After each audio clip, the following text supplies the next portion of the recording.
H264 é de longe o codec mais importante se você vai trabalhar com audiovisual para a internet. E na aula de hoje a gente vai discutir a diferença de qualidade entre exportar H264 pelo DaVinci Resolve, pelo Adobe Premiere Pro e também quero indicar um outro software que permite você fazer a conversão das masters para H264. Vamos lá? H264 é um codec, ou em outras palavras, uma codificação de vídeo digital, que permite você tornar o seu arquivo mais leve.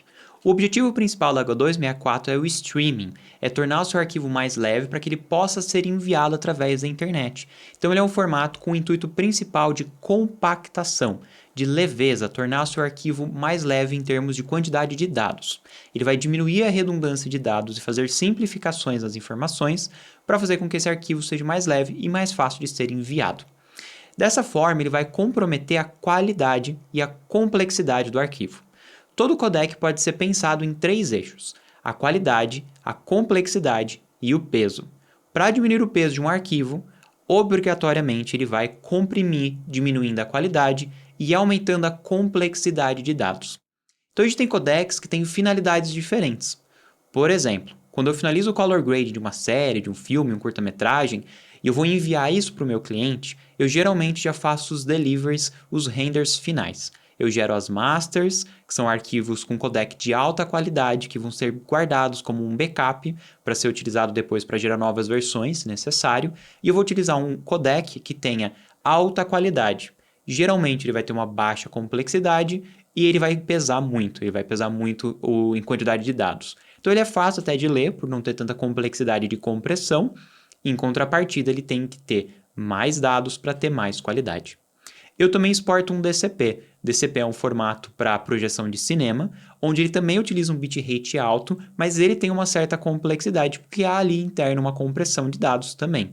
Ele não é tão comprimido quanto o H264, porém ele não guarda todas as informações igual às masters que eu gero. Além disso, eu também gero o formato em H264 para ser utilizado depois num canal do YouTube, ou ele vai ser enviado através da internet para depois passar em algum festival que seja longe. Enfim, o H264 é um formato bem versátil para ser utilizado em diversas situações, principalmente pelo fato de ele ter um baixo peso.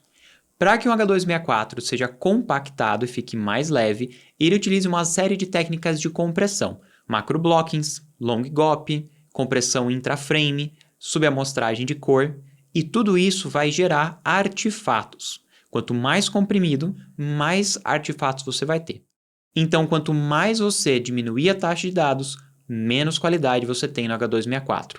Porém, isso não é igual em todos os softwares. Aí é um detalhe importante. Se, por exemplo, você está exportando H264 e colocou a sua taxa de bitrate em 15 megas por segundo, não quer dizer que você vai sempre gerar o mesmo H264 se você está utilizando o Premiere, DaVinci Resolve ou algum outro software, como por exemplo o Handbrake. Cada software vai ter uma maneira diferente de lidar com esse H264, surtindo assim maior ou menor compressões visíveis. Então vale a pena sempre fazer testes para você entender se o software que você está utilizando lida da melhor maneira com o H264. E esse é o objetivo desse vídeo. Eu quero mostrar para vocês alguns testes utilizando Premiere, DaVinci Resolve e Handbrake e vou analisar qual deles que lida melhor com o H264 e em diversas situações diferentes, para a gente poder escolher qual que é o melhor software para a gente exportar o nosso H264. Esse primeiro teste que você está vendo, eu utilizei a melhor qualidade do DaVinci Resolve. Então lá na opção de Master H264 com a sua qualidade de compressão em Best. No Premiere eu exportei em 100 megas para que ele tenha um peso compatível com o do DaVinci Resolve e no Handbrake eu utilizei a taxa de compressão RF em 16. Aqui eu estou exportando um H264 sem comprimir tanto, então ele não vai ter tanta complexidade, não vai ter tantos artefatos de compressão visível, assim como também não vai gerar um arquivo tão leve. A gente consegue perceber que o arquivo está muito bom. Todos esses vídeos foram gravados utilizando a câmera da Blackmagic Pocket 6K, gravados em B-roll. A gente consegue ver que a gente percebe os ruídos do arquivo, a gente consegue ver que não há tantas compressões visíveis. Talvez você só veja alguma compressão devido ao fato de estar assistindo através do YouTube. Então, se você quiser ver esse arquivo original sem nenhum tipo de compressão, vem aqui embaixo na descrição desse vídeo que eu deixei uma pasta do Drive com todos esses testes que eu fiz nas suas respectivas qualidades. Mas perceba que mesmo nesses últimos vídeos que tem muito ruído, a qualidade do arquivo fica boa. Então o que a gente consegue perceber é que se a gente não gera muita compressão, a gente está exportando na melhor qualidade possível, independente de ser o DaVinci Resolve, o Premiere ou o Handbrake, todos vão entregar uma qualidade muito boa. Porém, eu já fiz vários testes com o DaVinci Resolve em arquivos com muito ruído, com baixa luminância, quando o arquivo está bem escuro, e ele tende a gerar alguns artefatos sim, em arquivos muito escuros com ruído. Ele não é um software que tem o H264 na melhor qualidade, como a gente vai ver nos próximos que tem um pouco mais de compressão.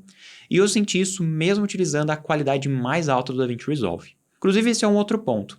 Ali eu utilizei o Premiere em 100 MB de bitrate, e ele aceita uma maior qualidade que essa se for necessário.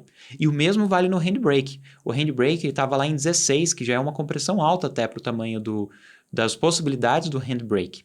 Então eu poderia fazer um arquivo ainda melhor, com mais qualidade e, obviamente, também com mais peso. Nesse segundo teste, eu coloquei o DaVinci Resolve para renderizar em 10 MB. O meu objetivo era fazer todos eles em 10 MB. Porém, o H264 DaVinci Resolve ele não é muito confiável. Mesmo escolhendo 10 MB, ele na verdade exportou em 15 MB por segundo. Então eu fiz lá no Premiere uma exportação em 15 MB por segundo e no Handbrake eu coloquei a sua taxa de compressão dessa vez por peso e coloquei também 15 MB por segundo. Dessa forma, todos eles ficaram mais ou menos com o mesmo peso final e com a mesma taxa de bits, então a mesma quantidade de dados. Para você perceber bem a diferença entre os testes, aconselho que você coloque aqui a qualidade de imagem em 4K, porque esses testes todos eu realizei em 4K. A gente consegue ver nesse primeiro teste com a Manequim e o Color Checker que a versão do DaVinci Resolve e também do Handbrake tem menos definição. A gente consegue sentir mais artefatos ali na definição da borda do queixo da Manequim. Perceba como no Premiere esse queixo está com uma linha mais definida, com menos artefatos de compressão. Então nesse caso que a gente tem um arquivo normal, sem estar muito claro, nem muito escuro, nem com muito ruído, eu sinto que o Premiere lida um pouquinho melhor, tanto que o DaVinci Resolve quanto o Handbrake. Nesse caso, onde a gente tem a imagem muito clara, super exposta, todos os softwares lidaram de maneira muito semelhante. Mesmo quando a gente aproxima bastante aqui o arquivo, a gente consegue sentir pouca diferença.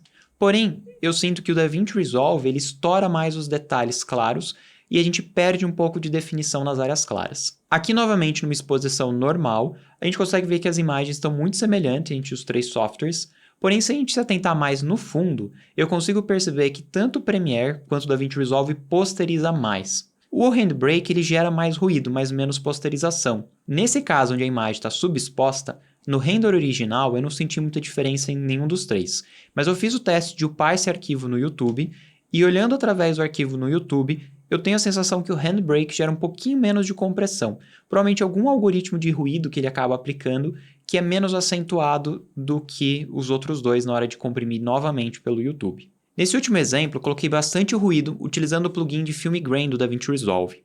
O ruído ele vai gerar muita aleatoriedade na imagem, o que complica bastante para o H264 gerar a compactação. A compactação da H264 vai principalmente diminuir redundância de informação, seja dentro da própria imagem, pegando blocos de informações parecidas e transformando num bloco só de dados, ou entre frames, pegando informações que se repetem entre vários frames e guardando como um dado só e repetindo esse dado várias vezes. Como eu tenho muito ruído, esse ruído é aleatório por toda a imagem, por cada frame, ele não consegue fazer isso tão bem. Então aqui vai ficar ainda mais visível a compressão, os artefatos de compressão. E é comum quando a gente grava, principalmente com DSLRs, a gente não tem acesso a muitas luzes, a utilizar um ISO mais alto, e utilizando o ISO mais alto a gente vai perceber mais artefatos de compressão. E como a gente pode ver aqui na imagem, eu coloquei ela em slow para ficar mais perceptível, entre os três softwares, na minha opinião, o Handbrake é quem lida melhor com ruído. Eu consigo perceber bem todo o ruído original da imagem, sem muitos artefatos de compressão. Se a gente comparar principalmente com o DaVinci Resolve, ele fica bem melhor. O DaVinci Resolve tem muitos blocos, a gente consegue sentir esses blocos se movimentando pela imagem. A gente perde bastante do detalhe original da imagem. Se você quiser ver com seus próprios olhos como que ficaram esses testes, sem ver com essa compressão do YouTube, dê uma olhadinha aqui embaixo no link da descrição, onde eu coloquei todos os testes que eu fiz. Fazendo aqui uma conclusão não científica, a minha percepção visual olhando a imagem é que o DaVinci Resolve é quem lida pior com o H264. E essa é uma sensação que eu tenho como colorista há muito tempo. Por isso, quando eu vou entregar as minhas masters, eu vou entregar os renders dos meus projetos, eu nunca gero H264 diretamente do DaVinci Resolve. Eu sempre vou gerar uma master primeiro, seja em DNxHR 444, se eu estou no Windows, ou um ProRes 444 se eu estou no Mac, e depois eu utilizo um outro software para converter esse a master, seja o próprio MIDI Encoder ou Premiere da Adobe ou o Handbrake. Se o arquivo tem muito ruído, eu dou preferência para o Handbrake. Eu sinto que ele lida melhor com esse tipo de arquivo, gerando um arquivo mais leve e com menos compressão visual. Agora, o arquivo que não tenha tanto ruído, eu acho que tanto o Adobe quanto o Handbrake conseguem entregar um arquivo de H264 com uma qualidade bem compatível. E se você está utilizando o bitrate bem alto, talvez até o DaVinci Resolve possa ter utilizado. Mas eu realmente acho que você vai se garantir melhor utilizando o Handbrake para converter a master ao invés de exportar H264 diretamente do DaVinci. Bom, resumindo essa aula, é importante você entender que existem diversos tipos de codecs diferentes e cada codec vai servir um propósito. O propósito do H264 é entregar um arquivo leve, em compensação, quanto mais leve, mais ele compromete a qualidade. Então você vai ter que sempre escolher uma relação entre peso do arquivo e qualidade. Além disso, entenda que nem todo software vai entregar um arquivo H264 com a mesma qualidade. Então teste para você encontrar qual software vai entregar o arquivo H264 com a melhor qualidade. Então, às vezes, ao invés de exportar a versão H264 pelo DaVinci Resolve, pelo Premiere, pelo Final Cut, pelo Vegas, vale a pena você utilizar um plugin externo, um software externo para fazer essa conversão. Aqui na aula eu utilizei o Handbrake, que é um software que eu gosto bastante, mas existem muitos outros. Inclusive, se tem um outro que você utiliza e você gosta, coloca aqui embaixo nos comentários, que talvez eu traga também outros testes com esses outros softwares e também vai ajudar outros filmmakers que estejam assistindo essa aula. Bom, se você gostou dessa aula, não esqueça de curtir, se inscrever aqui no canal, compartilhe esse vídeo com seus amigos e eu encontro você na próxima dica de pós. Até lá!